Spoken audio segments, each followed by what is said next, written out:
Se cumple un año del regreso de Donald Trump al poder.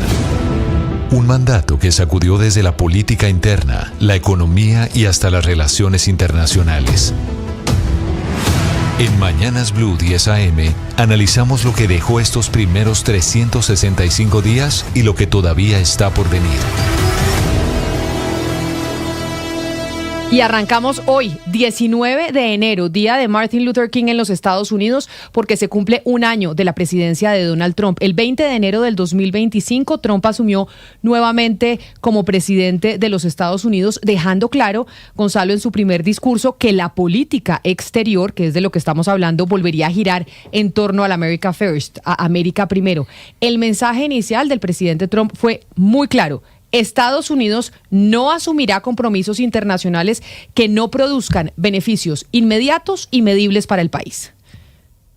Bueno, incluso durante esa alocución, Camila, que recordemos se dio adentro del Congreso de los Estados Unidos, en ese primer discurso de la toma de posesión, el presidente empezó a lanzar dardos, ¿no? Y a abrir un poco el espectro de cómo sería este primer año o este segundo mandato en temas internacionales. Y recordemos cómo anunciaba el cambio del Golfo de México al Golfo de América.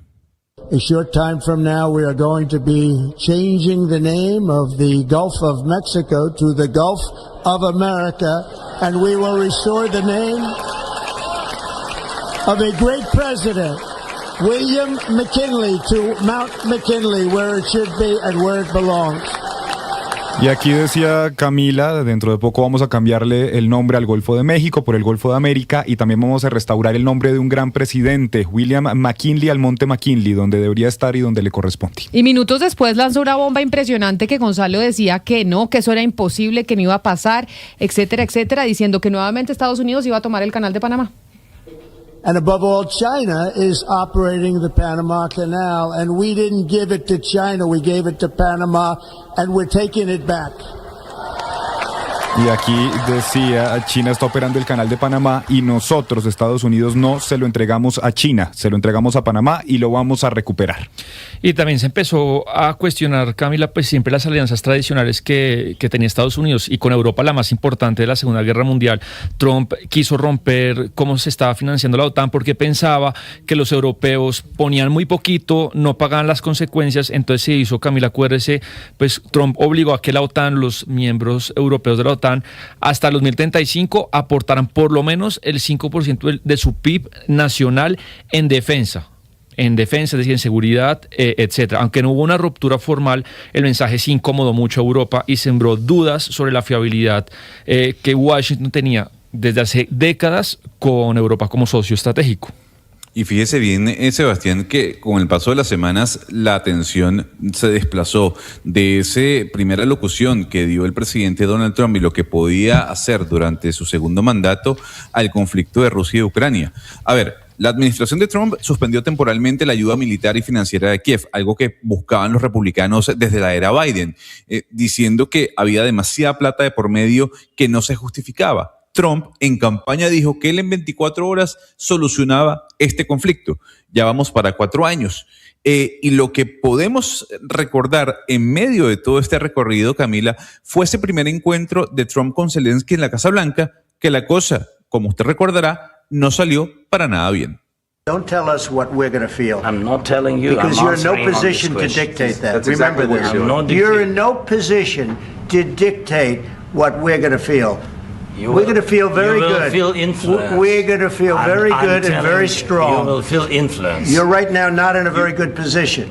You've allowed yourself to be in a very bad position, and he happens to be right about From the it. very beginning of the war. You're not Mr. in a Brown, good position. You don't have the cards right now.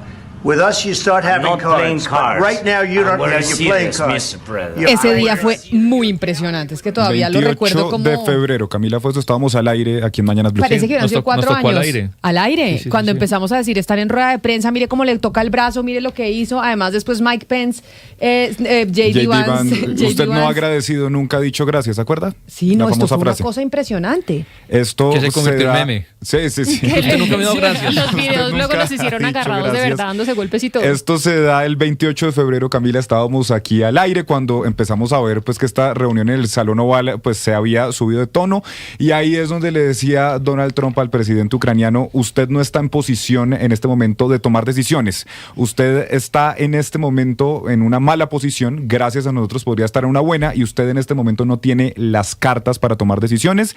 Y ahí le terminaba diciendo Donald Trump a Zelensky: usted está jugando con la vida de millones de personas e incluso está jugando en este momento con una posible tercera guerra mundial. Y bueno, también se empezó a endurecer la política migratoria. Recordemos el veto que se hizo a una cantidad de viajes que afectó pues a ciudadanos de diferentes países del mundo que tenían procesos migratorios diferentes. La medida siempre Trump la mostró, Camila, como un asunto de seguridad nacional, pero obviamente era pues esperado que tuviera repercusiones diplomáticas fuertes. Y yo creo que debemos poner, lo encontramos, la declaración más desafortunada al respecto que yo creo que ha tenido el gobierno de los Estados Unidos, que es cuando el presidente dijo que en especial no quería a los ciudadanos de Somalia, pues era un país que apestaba. I don't want them in our country, I'll be honest with you. Somebody would say, oh, that's not politically correct. I don't care. I don't want them in our country. Their country's no good for a reason. Their country stinks, and we don't want them in our country. I could say that about other countries too. I can say it about other countries too. We don't want them to hell. We have to rebuild our country. No los quiero en nuestro país, se los digo con franqueza, y algunos dirán: oh, eso no es políticamente correcto. No me importa, no los quiero en nuestro país. Su país nos sirve por una razón, y es que su país apesta. No los queremos en nuestro país, no queremos su ayuda.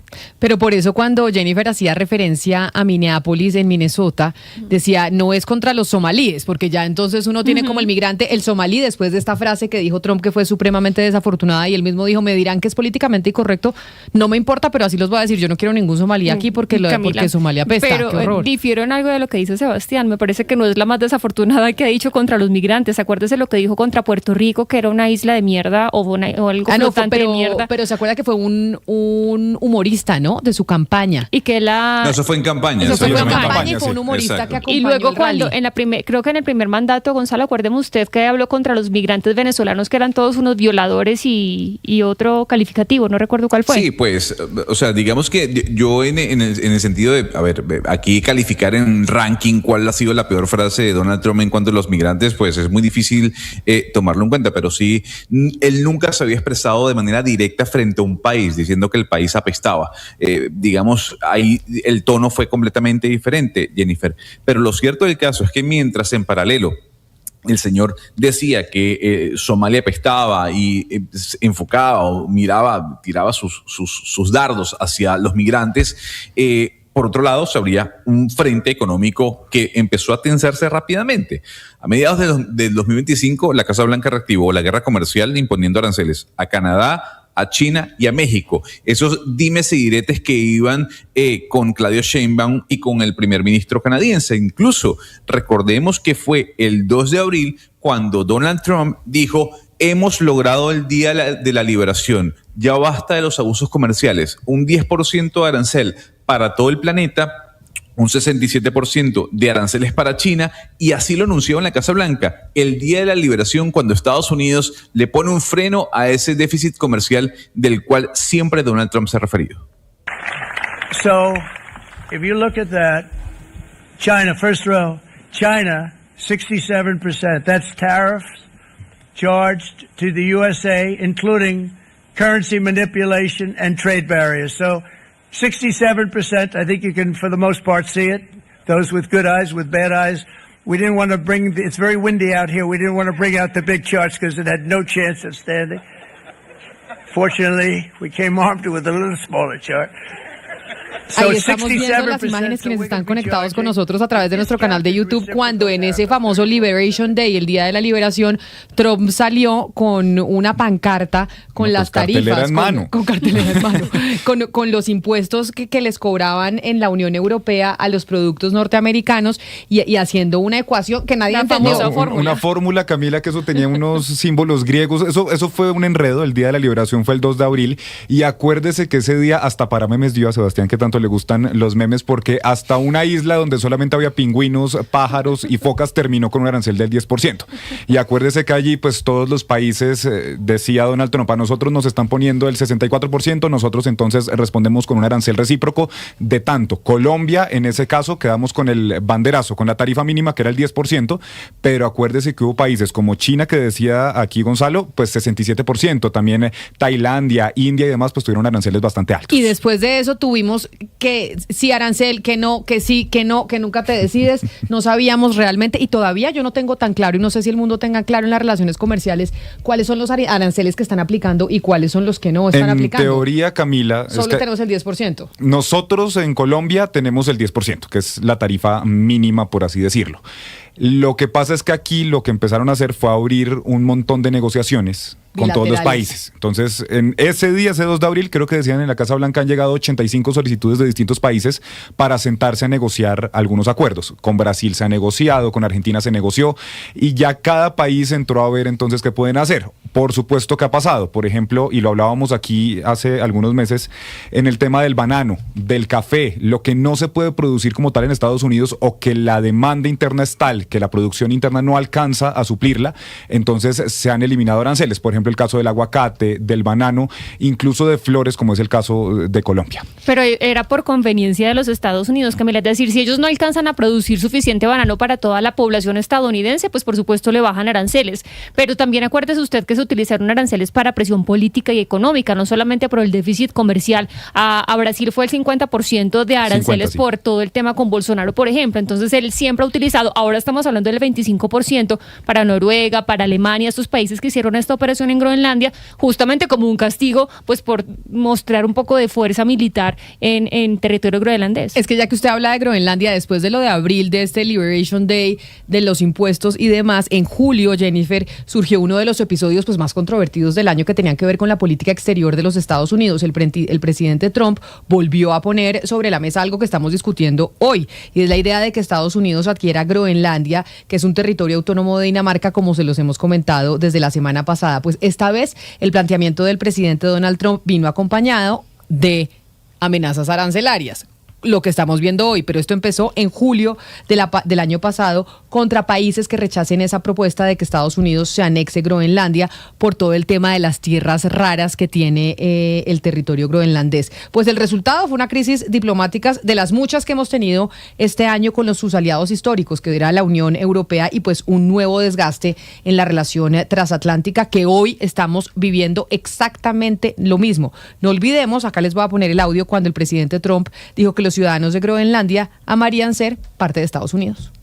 Denmark, we need this for national security. We need Greenland very badly. You look at the Russian ships, the China ships, they're all over the place. They're, surrounding. Now they have for a long time. That's a lane.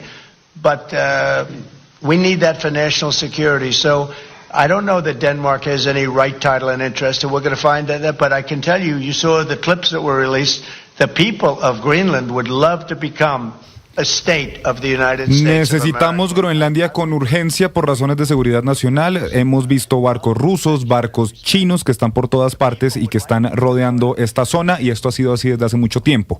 Y aquí decía Camila algo que de hecho también se menciona en la carta que nos estaba leyendo Jennifer ahorita, y es que van a averiguar si realmente Dinamarca tiene un derecho, un título sobre este territorio, y que esto es algo que se va a averiguar, pero que además, como se podía ver en videos, al pueblo de Groenlandia le encantaría convertirse en un nuevo estado de los Estados Unidos. Y Sebastián, no, continúe si quiere. No, siga, Gonzalo, porque nos vamos a Medio Oriente. Pero sí, es que y ese es un tema que a usted le gusta muchísimo, ¿no? Sobre todo por sus raíces. Mire, hacia la segunda mitad de año vimos un cambio drástico del presidente Donald Trump en la política exterior, mucho más guerrerista, mucho más enfocado en la materia de seguridad. Washington autorizó no solo ataques directos a Yemen, sino también ataques directos, por ejemplo, a Irán, cuando vimos ese bombardeo a la central nuclear iraní. Estas intervenciones, justificadas como golpes preventivos contra amenazas directas, contrastaron con el discurso previo de Donald Trump. Recuerda, Sebastián, que el discurso del presidente Donald Trump durante la campaña presidencial fue: yo nunca llevé a Estados Unidos a una guerra, fui un presidente de paz, yo no voy a involucrar a Estados Unidos en un nuevo conflicto como si lo hizo, por ejemplo, Joe Biden o si lo hicieron otros presidentes demócratas. Entonces, lo que estamos viendo es que luego de la mitad del primer año de Donald Trump, ese discurso que le habíamos escuchado en campaña cambió radicalmente. Sí, y recordemos pues lo que trató de hacer con el problema en Gaza es impulsar, Gonzalo, una suerte, él lo llamó un Board of Peace, como una mesa de la paz para la reconstrucción y supervisión de lo poco que quedó de la Franja de Gaza, pero al margen de la ONU, lejos de la ONU y de lo que tradicionalmente se estaba haciendo ahí, lo que generó pues reacciones mixtas y volvió a evidenciar que este tipo de cosas llevan su sello personalista de que se tienen que hacer como a él le gustan. Incluso pues vimos un video que se montó en las redes sociales oficiales de la Casa Blanca, en la que la Franja de Gaza se convertiría en un desarrollo inmobiliario riquísimo y pues muy, muy desarrollado, que no tiene nada que ver con lo que los palestinos uno pensaría que quieren.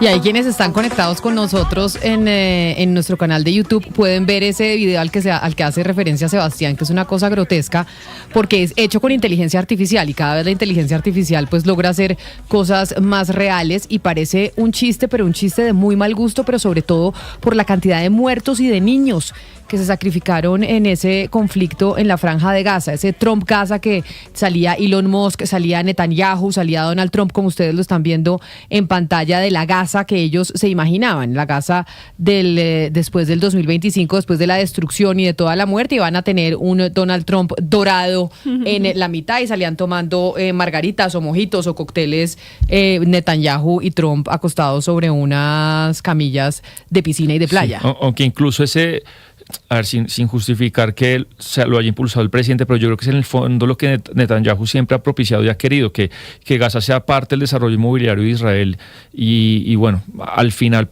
dentro de todo el horror que hizo, pues parece, Camila, que hasta allá no fue a llegar. No, pues es que y es verdad, no sé ustedes que nos escriben a nuestra línea de WhatsApp, que nos escriben a nuestro canal de YouTube, si no sienten que esto pasó hace un montón de tiempo, y no, solo llevamos un año y todavía queda mucho más. Pero cerrando este primer año del presidente Donald Trump, una de las crisis más impactantes fue la escalada de tensión con Venezuela, que ya sabemos en lo que terminó.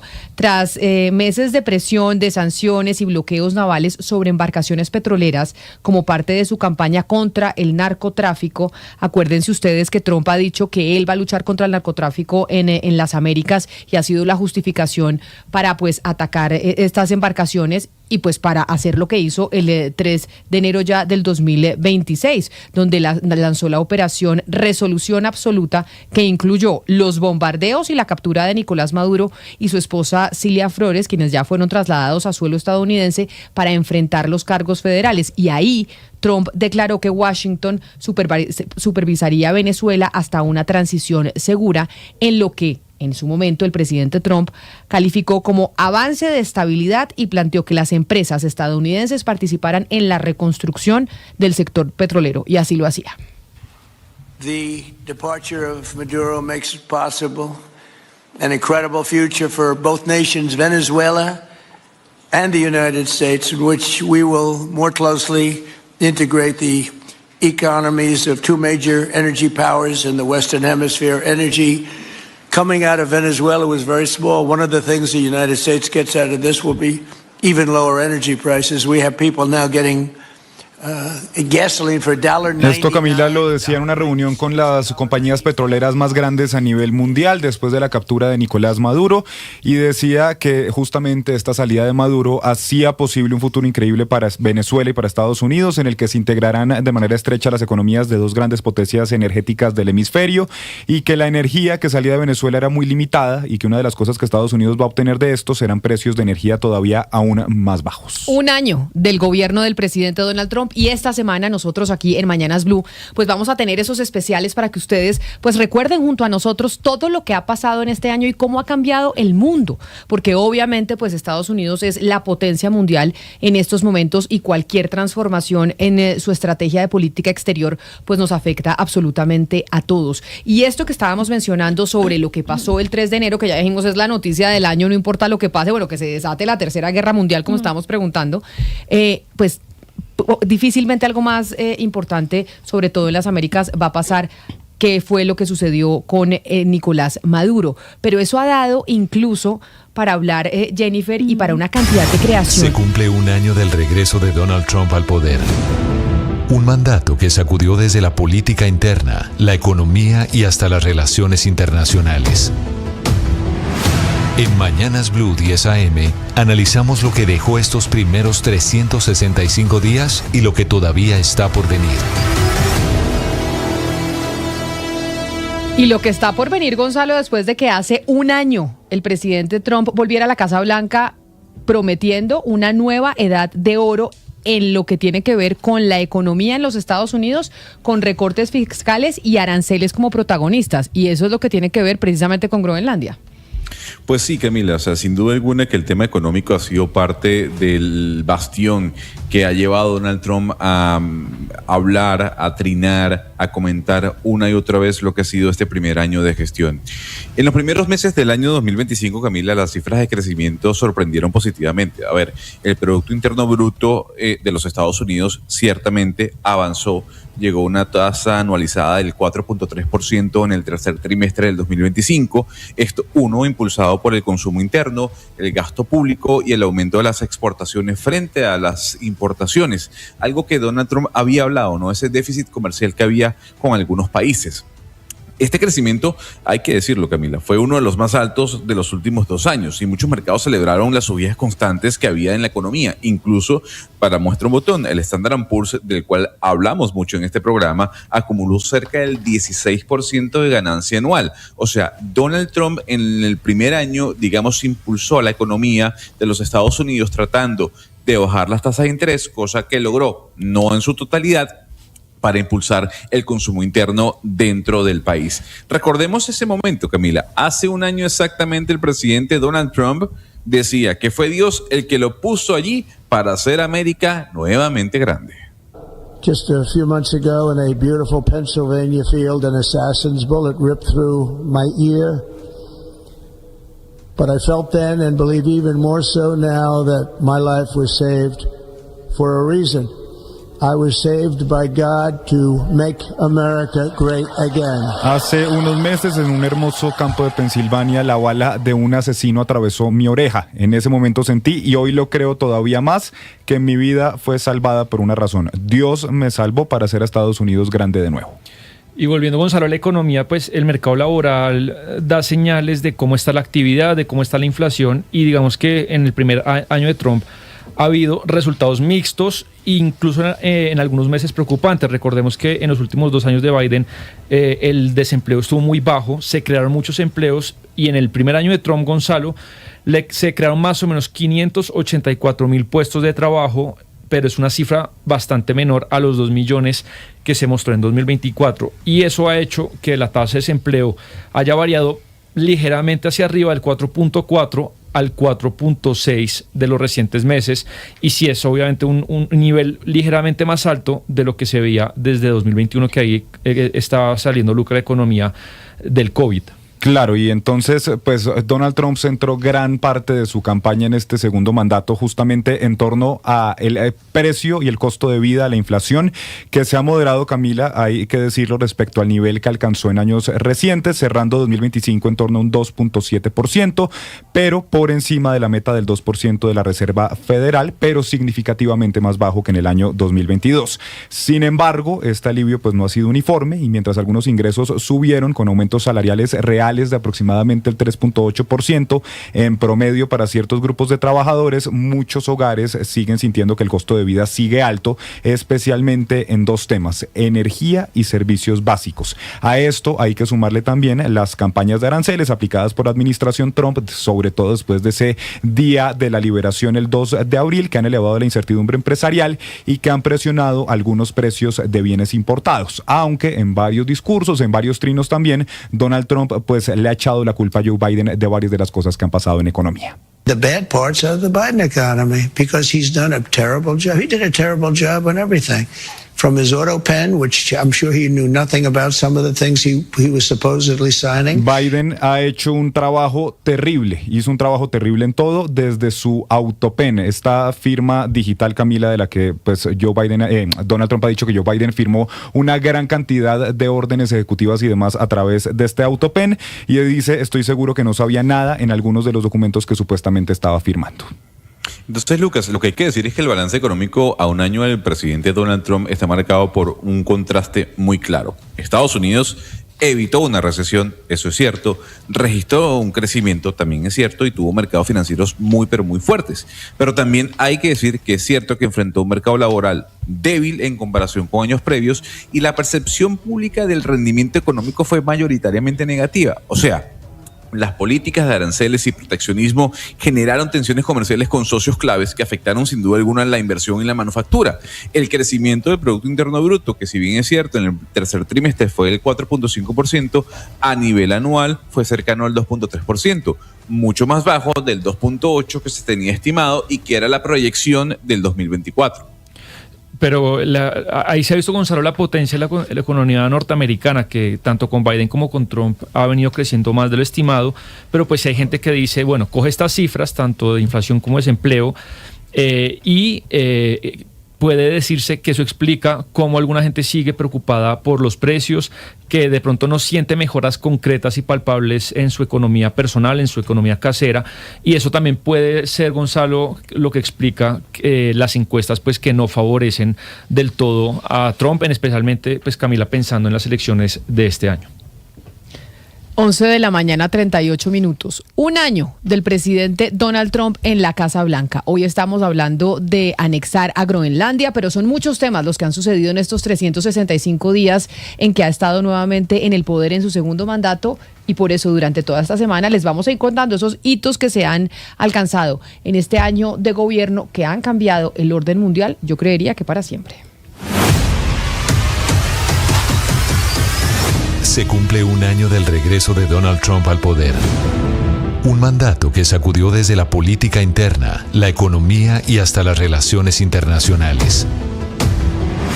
En Mañanas Blue 10 AM analizamos lo que dejó estos primeros 365 días y lo que todavía está por venir.